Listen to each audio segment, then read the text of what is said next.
You are listening to Fantha Tracks. Because of the following special program, Wonder Woman and the Incredible Hulk will not be presented this evening. Like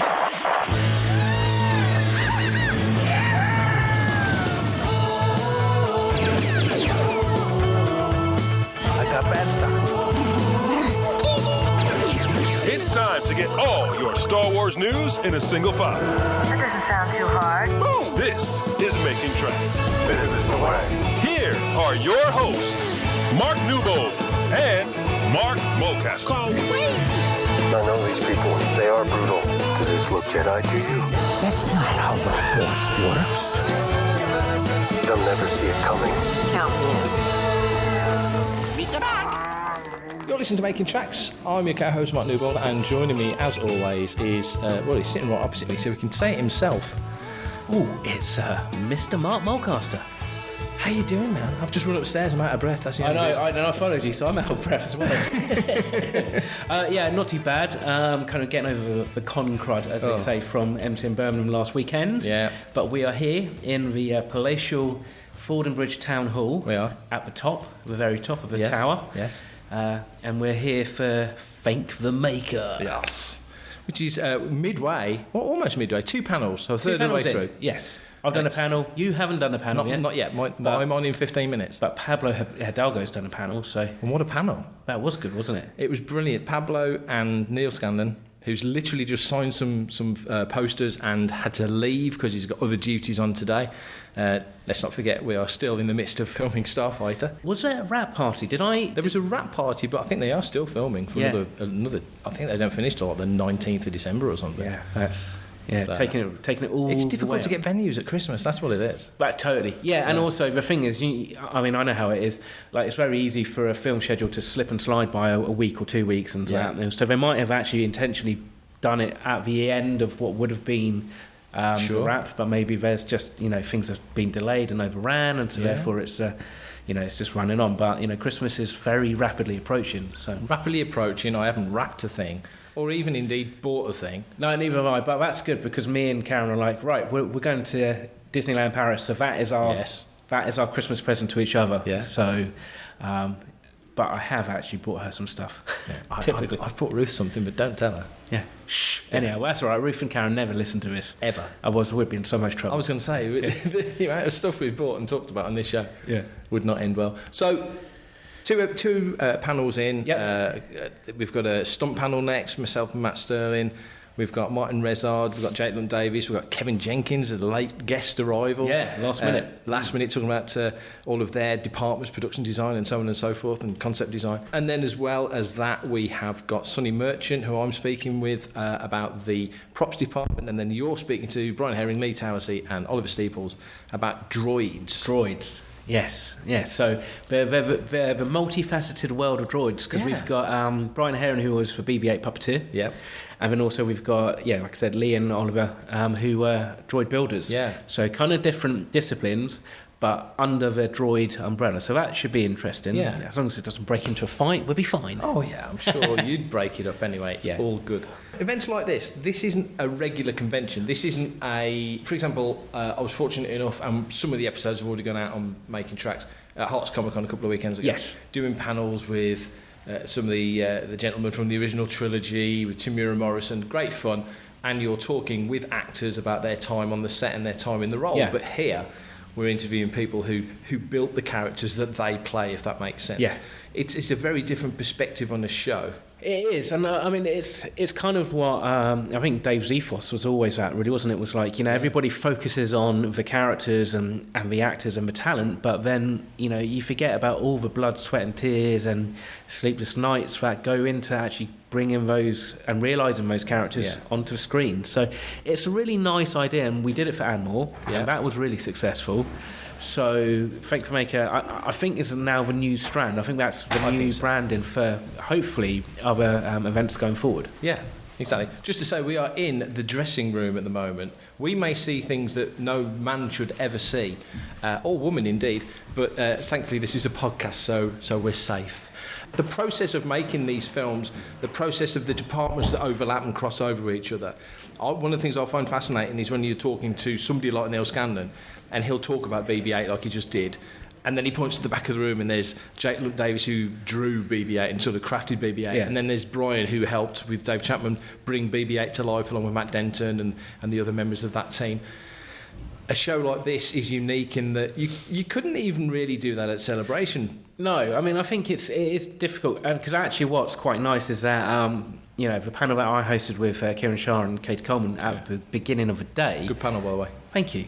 So like Kieran says something about like to keep motivated and keep angry, like Neal would be like swearing at him down his earpiece. So therefore, and Neal's in the room and Kieran's saying that, and so like you get this nice kind of banter that like you kind of wouldn't have, and which makes all the sense, because Tito was a grumpy little wasn't he? Yeah, and so to get that blood up, the body language of it makes all the sense. Exactly. So it's great. So that's interesting, and again, it's like things that might be mentioned in one panel can get brought up again in a later panel, or vice versa. So it's it's fun, and it's intimate as well. Yeah. So the signing is happening next door in a shop front, which is perfect size for 8 or 10 signings that we've got, and that just means that everybody has a chance to speak and interact and chat and probably ask questions as well, but maybe you wouldn't get a chance to at Celebration because the queues are ridiculously long and everything's like, next. Yeah, and we're fortunate we've got Martin Keeler here, who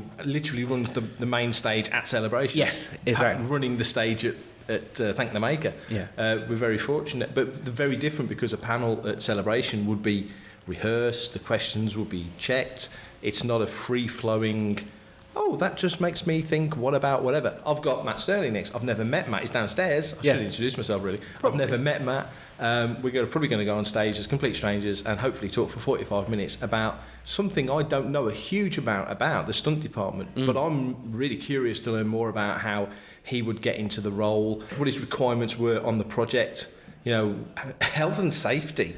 Yeah, in stunts. Well, that's so gung ho, aren't they? Yeah, well, I mean, that reminds me of when we were at London Film Comic Con and we interviewed, who was it from Return of the Jedi? It was Tracy Edden and I forget her partner's name. It's dropped out of my head, but he didn't work on Star Wars. She did. Yeah, she was the female stormtrooper in Jedi and 3PO. But what was interesting about that was actually the health and safety aspect is probably in films is the most important thing. Yeah, and obviously when everybody like in the real world, when you mention health and safety, everybody just rolls their eyes, but it's also the most interesting aspect. It's like, because how can you do these stunts and throw people across a room and make it look believable without killing them? Yeah, basically. Yeah. So I'm going to find out a bit about that. That'll be interesting. Yeah, we'll reconvene in a bit after a cup of tea and a bite to eat, and we'll see where we are with the rest of the panels. Because there is some news that we need to talk about this week. Hi, this is Dave Chapman, and you're listening to Fantha Tracks. So we're back. A couple more panels have happened. Yes. And some really good ones as well. Kevin Jenkins was a late addition to the guest list. Yes. So he's just been on with Martin Rezard and Jake Davis. They've just talked about art direction, concept design. Fascinating panel. Yes, it very much was. Fascinating panel that I was really kind of like having to listen to, but in a different context. Because I'm trying to find... either put up photos that they've sent me or try and like scour the internet in real time to find photos. When we started talking about Lego sets, I'm like, I don't have any Lego set pictures of like a Resistance, like Rebel transport even. So, find one, stick it up and what have you. And so you've got the advantage because you know the kit. I've got no clue. Yes, that's true. So, so that's why I just need to, for yours, when I'm on stage next with the droids, I'll just have a playlist and you can just hit. And that's going to be interesting because you're about to go on in about 20 minutes with Brian Herring, Lee Towersey and Oliver Steeples. So droid panel. Yep. So fairly broad topic because obviously various ways of bringing droids to life, but lots of pictures. I apologise in advance if I hit the wrong ones. That's all right. To be fair, the screen's behind me, so I can't see. So it's all good. I think surprise of the day was it Matt Sterling? Matt Sterling, Matt Sterling, the stunt supervisor. Who was a fantastic panel that you hosted. He was easy. I mean, I'd never met him, and I thought I'll make the point of I'll shake his hand before we go up on stage and go, "Hi, I'm Mark. I'm the moderator. Nice to meet you." And then we sat on stage, and I thought, right, never met before. Let's get to know each other on stage. But he was easy. It was couple of easy questions and off he went. Yeah, I mean, I suppose what's helpful is the fact that he's like a performer as well. He's a magician or does some kind of other stuff and what have you. So therefore, we've been on Britain's Got Talent. Exactly, yeah. So like, I mean, they don't just put anybody on Britain's Got Talent, even though you think they might just put everybody on there. You know, it's all kind of well cast from that, so they know what they're doing. So yeah, that was a really interesting panel. Yeah. Well, we were dredging our brains earlier, trying to think who the other person was that we did the London Film and Comic Con panel with. Yes. We remembered Tracy Edmund. We forgot Wayne. Wayne Michaels. Wayne Michaels, who did the Golden Eye jump. And then blow me, Matt mentions him in the conversation, which is kind of cool. That's cool. Yeah, so it's going well. I think today it's everyone seems happy. The weather's horrendous. Yeah, that's where we had a little bit more space at Anmore because people could just hang outside. The weather is tipping it down. So you know, it's not good. That's the only downside. But you know, intimate is the boutique, bougie. I don't know, maybe not bougie, but I mean it's nice. I had a chat with Pablo earlier on, Matt. We got our blueprints and our visual dictionaries of acolyte signed. You know, so and I think he spelt Mark right both times. That'd be nice. For both of us. If not, never mind. It's all good. But yeah, so it's been a good day. But we do have some news that has dropped recently, haven't we? We probably should talk about some news. And it is big Star Wars news because the original version of Star Wars. And I mean, that's kind of it's what we were talking about last night at the Christmas dinner, wasn't it? What is the original version of Star Wars? But as near as you can get it, you and me went to the BFI screening, the first one. There was 2. So 450 people in each screening, only 2 screenings. Kathleen Kennedy comes out for our screening. That kind of very much validates the whole process. And we sit and watch the BFI's copy, which was sort of brought together from different reels, with the original opening credits, the full ticket, in its glorious 50-year-old hair in the gate, chunky audio glory, which was beautiful, and I think we both really took a lot away from that. But ILM and Lucasfilm and all the other involved people, by the looks of it, and it's not out for another 439 days as we speak. Indeed, on the 19th of February 2027. But when that comes out, it sounds like we're going to get a really... Everyone's going to be able to see it. Everyone's going to be able to see it, and it's going to be a pristine version. We hope, we assume. That seems to be the way it's leading. My thoughts on that is that you, as we've discussed before, you kind of came in more in the sort of the special edition era. Yes. As more your era. And I'm a bit older, so I came in on the originals. And a lot of people who are now Star Wars fans weren't even around when the prequels came out, let alone the originals or the special editions. So for them to get the chance to go and see the original film in the 50th anniversary year, do you think that they will look at it and sort of go, really? And kind of be a bit quizzical? Or do you think they will kind of just, hopefully, and that's my hope, sit back and let the film come to them and get the magic that we got all back in the day? Do you know, that is $1 million question, isn't it? Yeah. And you do wonder if Kathleen Kennedy had come down to BFI when we did a screening and there was 10 people in the screening, whether or not they'd kind of maybe go ahead with it, I don't know. But it was sold out, so that helps. But that is the thing, because depending on your age, I speak to members of 501st and Rebel Legion, who have kids, and they're like, the original trilogy, especially New Hope, is quite slow. Yeah. It's quite a slow start, and actually, we've talked about this before. The first hour, it takes them an hour just to get to the Death Star. And so it'll be interesting. I mean, I think that's the thing. There will be some people who will be like, best thing ever. Oh, yeah. Other people will be like, I saw it now. I'm happy, I'm good. So there will be probably 2% of people who will be like, but this isn't the version I saw back in 1977 because I saw the blah blah blah blah blah version. Oh, the bit with Biggs and Luke at Toshi Station and all that. The bit that never got shown. Yeah, but I saw it in 70mm with a mono audio. I had a mate that was convinced he saw it on a holiday in 1976, and I'm like, they hadn't even finished filming it. Exactly. But he might have read a book on holiday. That's true.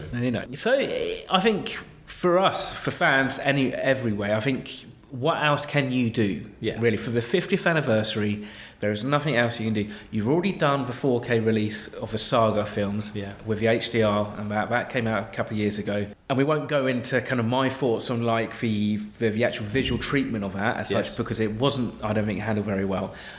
This will be interesting to see how far back they go, how clean do they make it, you know, and how much, you know, to authenticity into the original kind of version. Because what you'd have to do is, if you're going to denoise something, if you're going to get rid of all the, you know, the dust and stuff, you're probably going to have to denoise it and get rid of all the grain, and then you're going to have to apply the grain back on top, which is a process that like do quite often, because when you take the grain off of a film print, actually everything looks very soft, and partly that's to do with the denoising process. It makes everything look a little bit softer, but then you want to put it back on top, because I think if you don't, then you're going to have a very clean picture, but it's going to be a little bit too clean, because, like, you know, this is a 50-year-old film. You kind of hope that they're going to treat it with a bit of authenticity, shall we say. So do you think, and this might not make any sense, but obviously you work in the industry, so the colour correction and stuff is a relevant thing to you.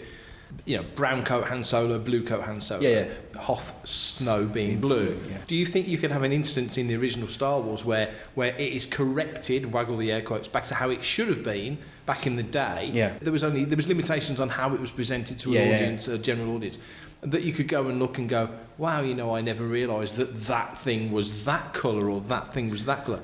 You think that could happen? Maybe a little bit. I mean, probably the one thing about, as you talk about, like white Hoth Snow and blue Hoth Snow, is actually, again, it's a Tantive. So Tantive 4, in the Blu-ray kind of era, they kind of colour corrected that and shifted that quite cold. So again, that was because it kind of just pops a little bit more, you know. And actually, if you look at all the skin tones of the Blu-ray and stuff, you know, the skin tones are quite healthy, quite pink. And that. So it's, you know, that's. And part of that, I think some of that was also down to maybe the original Lowry restoration that they did on there. What, for the special edition? Yeah, I think so. Because that's when you started to see it creeping. But also then George was present during the colour correction of that in, I think it's 2002 onwards about. He definitely was across the last one that Lucasfilm did before he went to Disney. So like, when Disney released it in 4K, I have no idea who signed that off, what have you. So based on what we saw at the BFI, it will look a little bit more natural.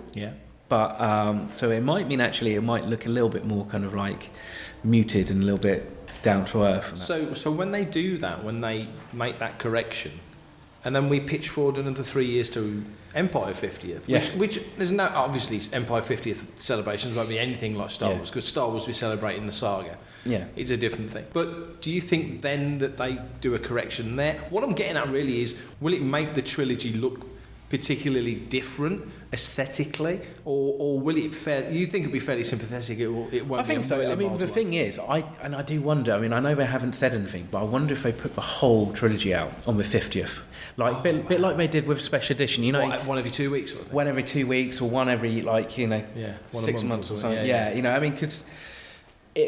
Obviously it all depends upon how we're approaching this restoration, and obviously if the tests that were leaked were actually the tests for this release, and they weren't, because initially I was like, well, maybe they're just being restored for some kind of like 50th anniversary documentary or something.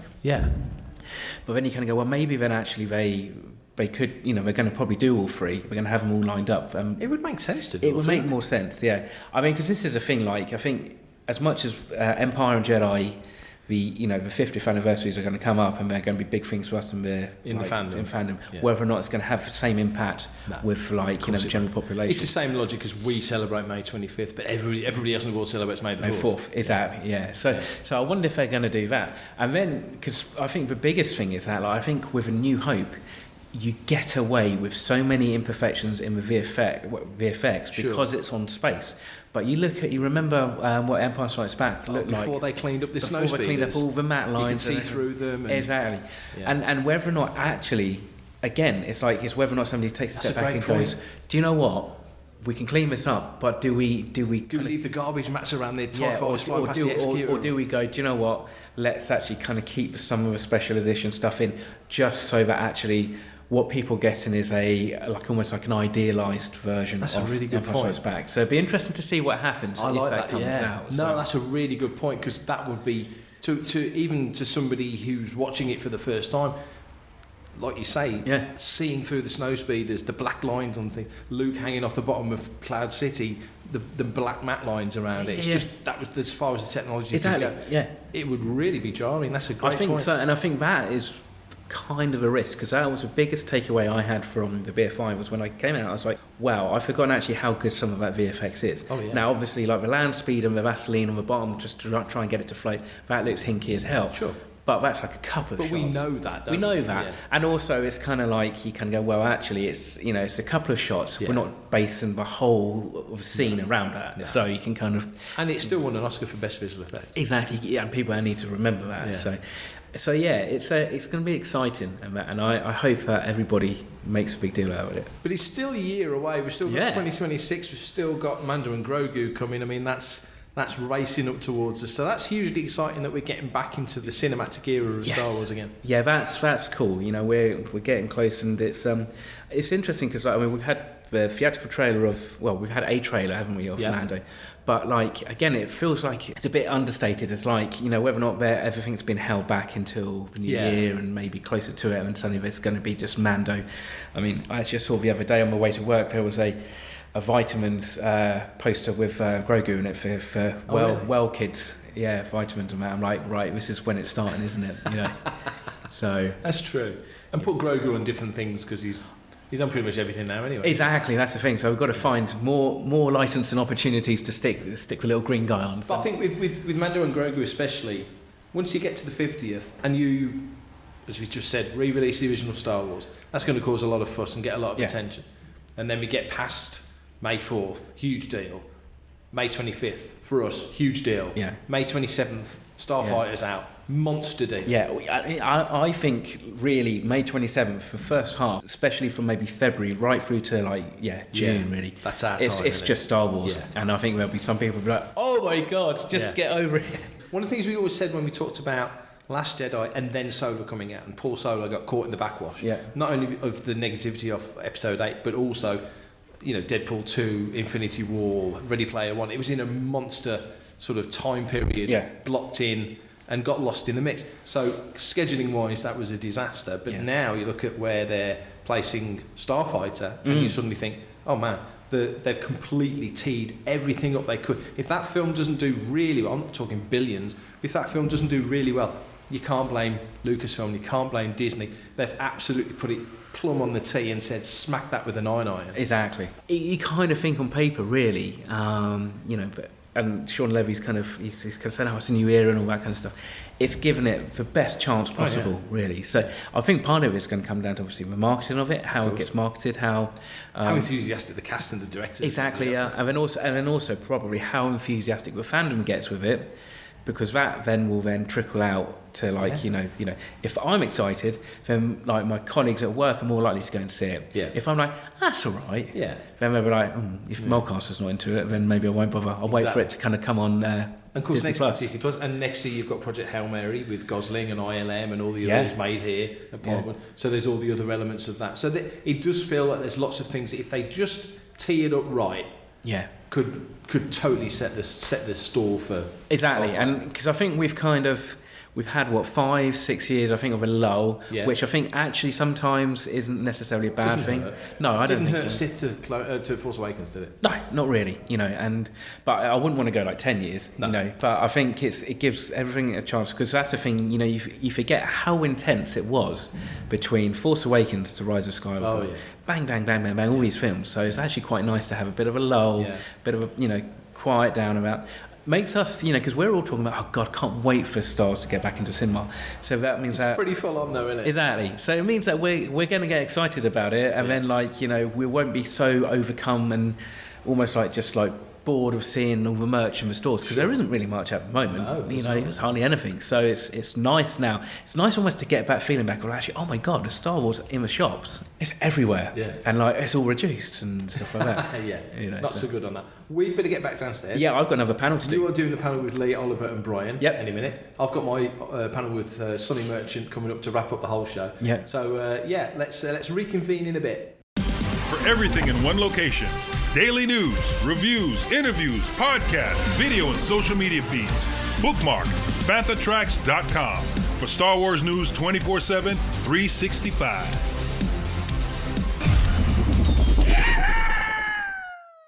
So I'm with Mike Edmonds, the legendary Mike Edmonds. He's been in so many different things over the years, but for Star Wars fans, low grey, and Jabba's tail. Yeah, the highlight of my career. The back end of Jabba. I'm sure it wasn't, but I mean, I've seen the making of Return of the Jedi in various documentaries over the year where we see you swooshing the tail. That's right. That's right. Yeah. And, what was it like in there? Was it claustrophobic? Was it? No. It was right. built on a staging. Yeah. So it was Jabba here, then the staging there. Yeah. And then all this was empty, So I just sat. Well, if you've seen the documentary about it, it feels like yesterday. We had a light in there. I could read the paper when we wasn't being done. I was also the sweet supplier. You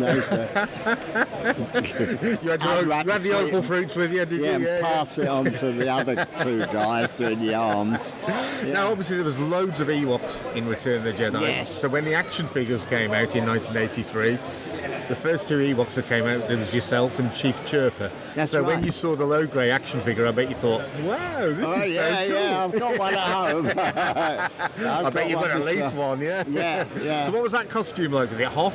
It was. It was three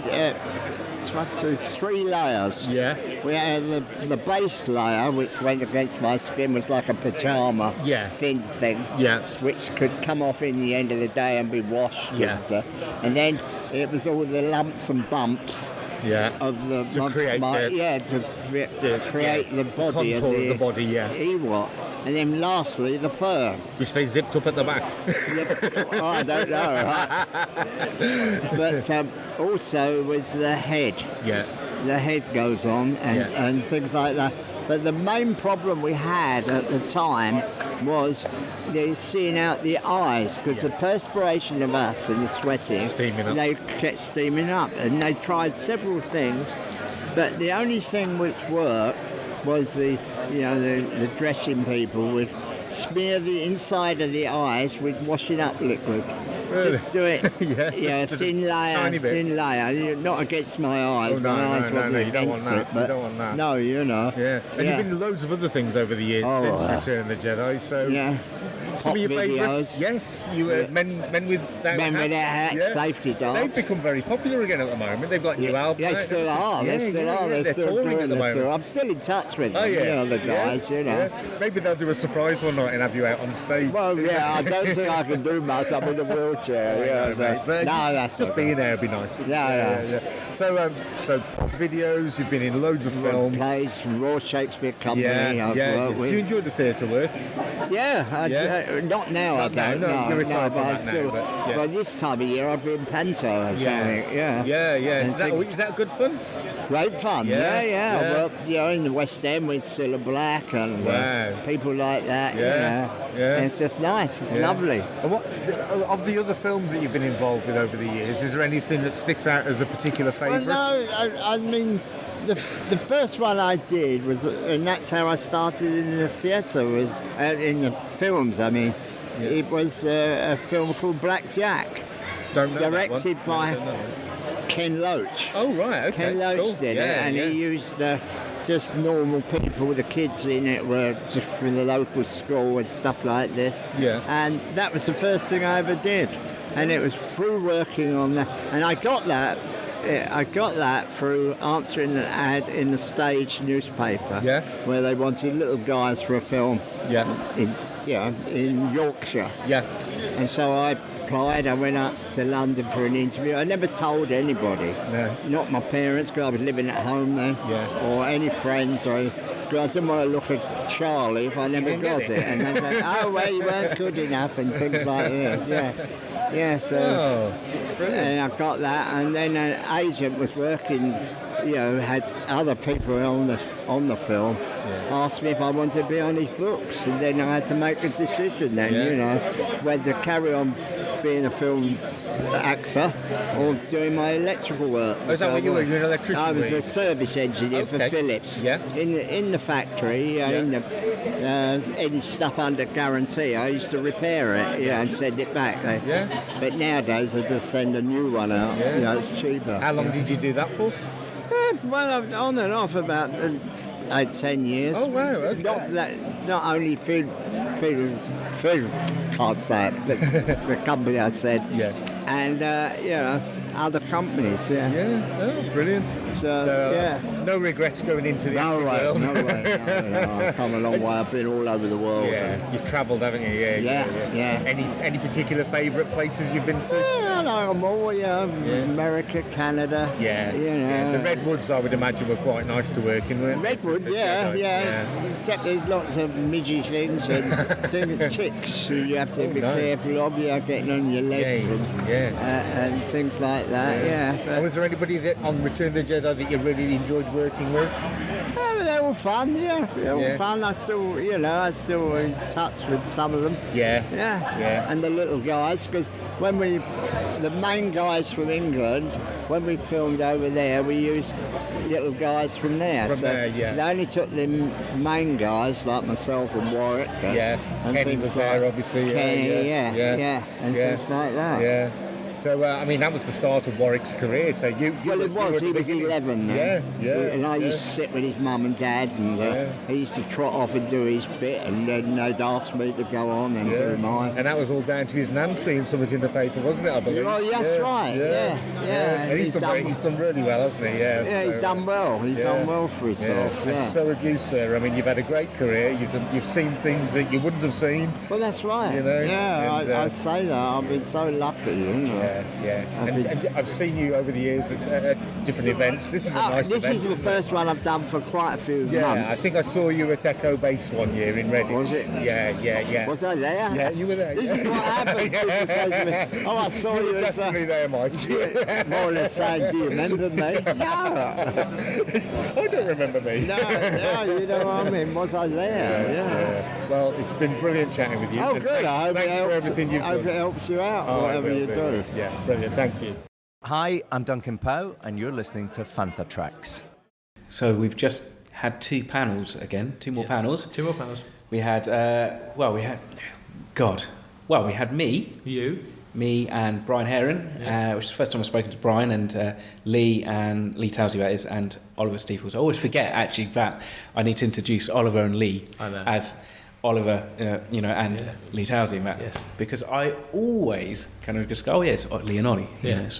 But that was quite fun, I think. It was really good. Like we'd said before, it's a droids panel, but there's multiple ways of doing droids. That's it. It's trying to, because it's trying to kind of find the overlaps, but also the differences, so that you're not just having three people just saying exactly the same thing on stage. Which is a bit like the Martin Rezard, Jake London Davis, Kevin Jenkins panel, where you've got an art director and then concept artists sort of working their magic, doing what they do, but the art director's kind of directing the flow and requesting what they want and picking the elements of that. So that was really interesting. So that was a really good panel. Lee can talk on his own on a panel. So can Oliver. We've seen him do panels at Droid Builders. And so can Brian. And Brian, he literally can ask Brian one question and then half an hour later come back. So that's very, very straightforward in that sense. So it was a really good panel. So we've got one more to go. So I'm speaking to Sonny Merchant, who's part of the props department.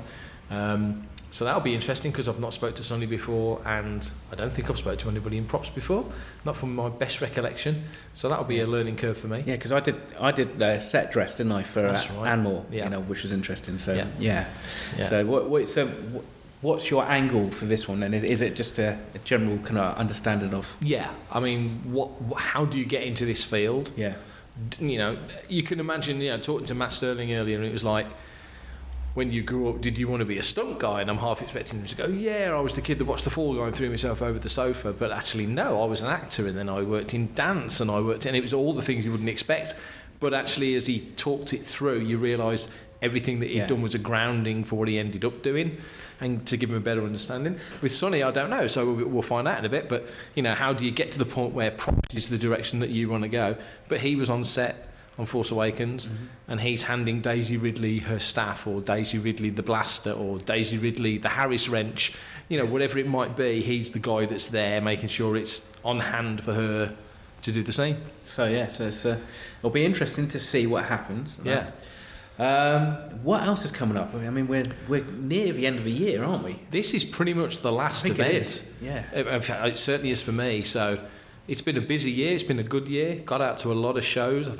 I think I've done 32, 33 events this year. Nice, that's good going. Yeah, it's not bad. Yes, not many weekends at home not doing anything. Not really. But any standout conventions or days then? So far, and this isn't finished, there's still time for me to completely cock it up today, but today's definitely going to be a standout, and more is certainly a standout. That was brilliant.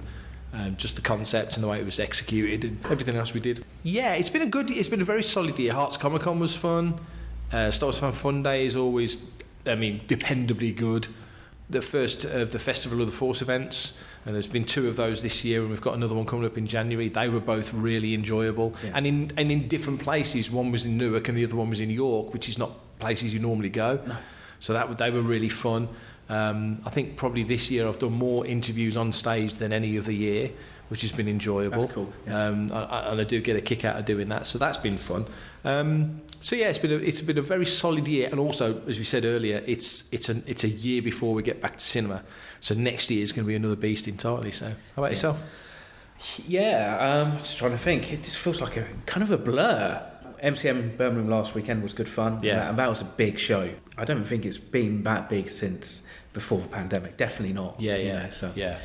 And actually, it's interesting because now we're talking about what sets and stuff we might want to start building for like next year or the year after. Yeah, we're in this kind of holding pattern because actually, like, for the initial thought is always, let's do Echo Base or something. Let's do something original trilogy. But it's like, got to remember. We've got a film coming out in May, and there could be something absolutely amazing that we want to have. Just sort of hold your fire a little bit. Exactly. So it's almost like we could do all this stuff, but maybe let's just see what happens in May. You might be building the interior of an AT-AT by the summer. Right, exactly, yeah. Which would be bonkers. But, that could be fun. So we'll see what happens with that. But yeah, it's things just kind of happen. And we had a fun weekend at Hamley's the other Sunday, which was before the store was open. So that was for Jeannie's Wish charity. So so it's always the little charity events and stuff that actually kind of make the most of and make the difference. Yeah, it's not always the big shows, is it? This is a big show in terms of guests and a big show in terms of content. You could have put this on in other places and had 1,000 people turn up to a show like this, but it's at Fordingbridge Town Hall with 100 people. But the people who've turned up here have turned up and they've seen Pablo Hidalgo hosting panels, which you only ever see at Celebration. Exactly, and you've seen Neal Scanlan this morning coming on and doing a talk, and very rarely he does that. No, which probably again outside of Celebration. Yeah, it's not likely to happen. Well, it's happened here. The only other time I can think of it was here for Farthest From. You've had Kevin Jenkins turn up. I went and saw Kevin Jenkins do a talk at Soundstage down in London sort of 6 or 7 years ago, which is where I met him. All the other guys who, like, for example, Brian Herring, spoke to Brian a couple of weeks ago at Hearts Comic Con on stage with Guy Henry. Great fun. Yeah. Banter, bouncing, laughing, fun. But this time he's talking about the real nuts and bolts of what he did with yourself and with Lee and Oliver. So that puts a totally different perspective on the topic of the conversation. Exactly. You don't get that anywhere else. There you go. So you don't get there anywhere else. Yes. And Fantha Tracks was part of it. Exactly. Yes. Yeah. Cool. So I think we're almost time for the last panel. So I think we're going to let's hit the stop button on the record.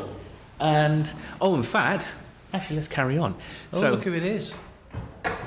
We have a special guest. Let's pull up a chair for 5 minutes. What a late save! Yeah, just as everybody was getting doing all our goodbyes.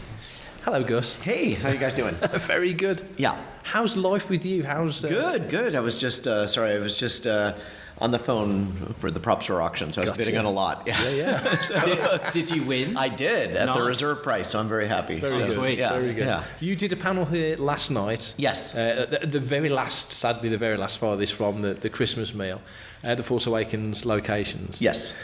When you're travelling around the world, you must know you do know where to go to find those locations. But one of the things you said yesterday, which really kind of tickled me, was that you've been certain places and almost took speculative shots and then found out that's in the next project. Right. Yes. That must be a joy. Yeah. It's happened to me in two different ways. One is, we know they filmed there, but we know nothing. There's nothing leaked. We just know they went to that location. So, and it's not like I usually don't wait to do a trip until the show airs, but if I happen to be traveling in a place where they had just filmed, I'm shooting the camera in every direction. It's just sort of get everything and see, and it works. Like in Montserrat, in Spain, I knew they had filmed Andor season 2 there, but I had no idea where in Montserrat. So I was just taking photos anyway because we were visiting it because it's an interesting place to visit as a tourist. But I was just like I was like, man, I hope I get. And then when the show aired, it was very funny because like the night it aired, people were like, commenting on the episode, and I was like, oh, here's a screen match of, I was like, what, did you fly there that afternoon?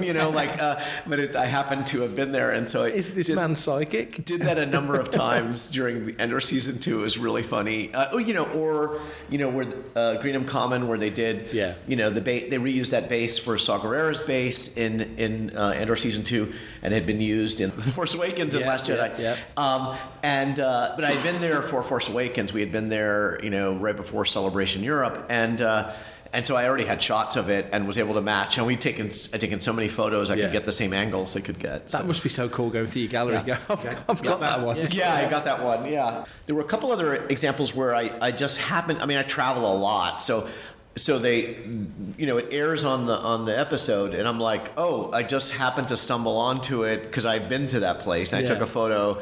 We went to Dublin. My wife and I went to Dublin last summer. I haven't been to Dublin before, but they have this library that's really famous there, and I took photos of it, and I was like, this kind of looks like the Jedi archives. And then I looked it up. It's like, they actually used it to do, it basically is. They didn't take the photos from it, but they used that in the design, and it's exactly the same shape. Every detail of it is pretty much down. So it was kind of funny. Yeah. Are there any places on your hit list that you think I'd love to get to that? I've not quite got to that one yet. Obviously there's new content coming all the time. So. Yeah, it's good question. Yes, new stuff coming all the time. So I have some Andor season 2 stuff to see in Spain that I haven't seen, and then Acolyte in Madeira in Portugal. Yeah. So I want to see those locations. But I would really like to see the Abu Dhabi locations. That's the one that I don't know anyone who's really tackled that. So that would be a fun one. Well, that's a difficult one, isn't it? Because like you said last night, the dunes are shifting, and that's so you've got to, I guess, even know somebody who was there. Yes, yeah. Deserts are difficult. Not that stopped us. I've done it in Death Valley. Wadi Rum in Jordan, Tunisia, and so, but with deserts you always want reference. You want like mountains or some shrubs or some like a salt flat or something that gives you. It isn't just dunes. Dunes are a nightmare because dunes are always shifting and otherwise you have photos of piles of sand. But in Death Valley.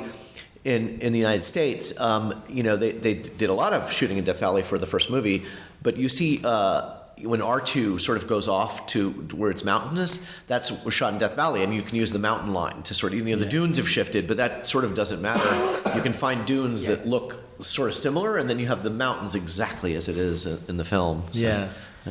And it's, I know because, like I said to you over breakfast actually, that I do this for James Bond locations. Yeah. And it's always really exciting and really rewarding when you can kind of match it up and stuff. But it's also super frustrating when you're just like, I cannot find this damn angle or something like that. Yeah, and sometimes it's crazy because sometimes they have the camera at an angle you can't reach. Although drones have made that a lot better because with drone photography we're able to get some really great angles sometimes. And then sometimes it's ILM messes with it, and then there's not much you can do. Like they did something that we can't do. Exactly. Do you? Yourself personally, I know you kind of try and line up. are you using just like your phone, or are you taking a camera? Because that's the other thing that I struggle with. Obviously, is suddenly it's like I've overused a telephoto lens or something. They're compressed, maybe the background and stuff. So trying to kind of get it all to match. Yeah, good question. Do it a number of ways. I've tried different things over time, and I've seen different people do it different ways. Like some will have digital images of everything, and I usually have them on my phone. I have copies of like the screen. Before the trip, I will go through and get screenshots of everywhere we're going and have it on my phone. But I also print them. I also print the images. So because sometimes like it's too sunny and it's hard to look at the photo or whatever. The conditions aren't good for looking at your cell phone. And so I'll carry small prints of it and then be holding it up and matching. It also allows you to pass it. If you're traveling with friends, everyone's kind of divides and conquers and finds the shots. And what I usually do is I try to catch it on my cell phone first, line up on, and I'll do I usually do a reference shot where I hold the photo and then take my cell phone, and then I have what I'm looking at and the photo. So when I go back, I know which scene I was trying to recreate, and then I know the shots that follow it will be that reference shot. And then I have I also have my digital camera, which I use to that with a proper usually I have a zoom lens that gives me a wide range, like a 24 to 70 millimeter lens, which lets me get different angles. But yeah, sometimes you don't get the exact. I mean, they use expensive movie camera equipment, and they can get lenses and the things they're doing with where the position of the camera is, the lens they're using, so they can do all different things that change it. So sometimes it's not exact, but a lot of them we get it pretty much close. Right on. Especially with the zoom lens, you can change things in such a way. And sometimes I try to get another thing people try to do is get the time of day right. I've done that in some places, but it gets kind of ridiculous because a lot of, it's well, this was shot in the afternoon, so we have to come back in the afternoon. And then the logistics become a mess, and then the weather can change. So when the weather matches, it's great. And the reason the weather matters is the shadows and all that can be really different, especially in desert locations. So it just sort of depends, but I'm lucky to get any of the shots, and it's more just to experience it too, to be there and say I'm in Star Wars. I mean, that's the thing, right? It's especially some of the locations like Tunisia is you feel like you're in Star Wars, you're immersed in the movies, which is what is great about it. That's awesome. We've got to go back down in a minute because we've got one more panel to do. But before we do, I know there's not an awful lot of news, but Saga Museum, everything ticking in the right direction. Yes, we've had a great year in fundraising, so it's been one of the most successful years ever. And we have a bunch of things we're working on, and nothing to announce right now, but in a few months we're going to have some stuff we'll share with you, some really exciting stuff that we have coming up ahead. But we're still working on it. It is, as we've said in other interviews before, it's going to be a multi-year effort. It's going to take us some time, but with that said, we are trying to work on things where we can get out there sooner, and so we're going to have some exciting stuff coming up. Thank you for joining us. Yeah, thanks for having me. Great pleasure. And let's wrap this one up. Let's wrap this up. We're going to do some more hosting and bantering and exactly. BSing. So Mr. Newbold, obviously I'm out of questions. You've got a couple of questions, but if there's any listeners who want to send any questions, you can tell them via your pre-recorded message. Yes, I can. Get in touch. This is how you can do it. Email radio@fanthatracks.com. Head to links.fanthatracks.com for links to our social media feeds, Fantha Tracks TV and Fantha Tracks Radio. Thanks to James Semple for the Fantha Tracks intro, Blues Harvest for our Making Tracks opening music, and Mark Daniel and Vanessa Marshall for our voiceovers. New episodes drop Tuesdays and Fridays at 7 o'clock UK time. Our weekly news show, Good Morning Tatooine, goes live Sundays at 9 o'clock UK time on Facebook and YouTube. And remember, Fantha Tracks is absolutely free, so it costs nothing to stay updated on all the latest Star Wars news. Coming up next on Fantha Tracks Radio, it's Planet Leia.